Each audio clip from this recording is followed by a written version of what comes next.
Calano ancora contagi e accessi in terapia intensiva. Il Viminale chiede ai prefetti di accelerare le istruttorie sulle imprese.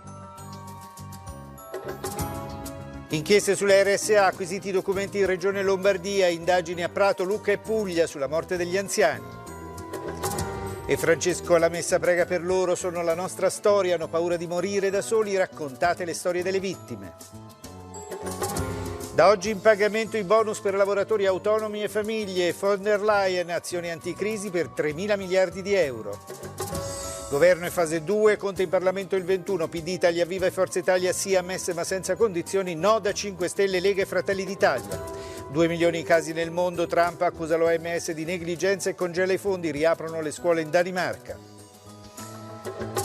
Dallo smart working alla cucina, la ginnastica in casa, l'ironia dei The Jackal sugli italiani in quarantena in una striscia in onda tutti i giorni su Rai Play, la piattaforma digitale della Rai.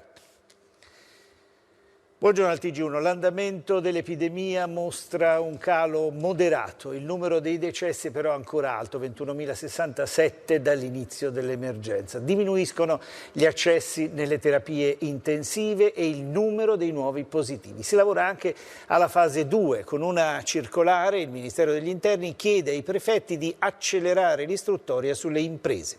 Il quadro con Giuseppe Rizzo.